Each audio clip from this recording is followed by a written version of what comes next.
See, the underlying concept is that if there is a set, say 5, 10, 15, 20, if the difference between the terms is the same, the standard deviation would remain the same. So even if this becomes 105, 110, 115, 120, the standard deviation of the new set will also remain the same because mutually the difference between these terms remains the same. However, if we had 5, 10, 15, 20, if everything was doubled up, then the gap would also become double. So 5 and 10, the gap is 5. If you double them, 10 and 20, the gap becomes 10, double. So the standard deviation would also eventually double up. If the gap is halved, then the standard deviation will also become half. This is the basic concept. Coming to this one, we had P, Q, R, S. To P, they've added Q here, so it becomes P plus Q. But see, to Q, they have added an R.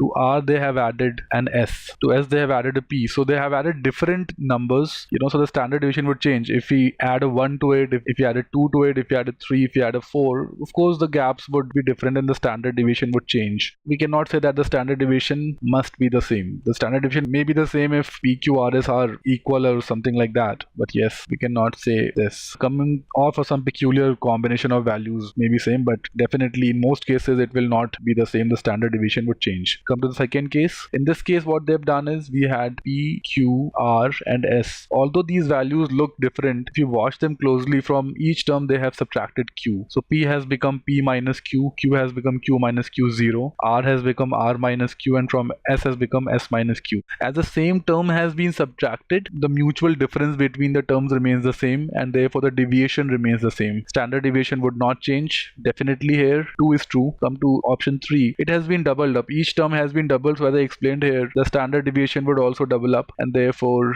this is not true. We have 2 only, so C is the right answer.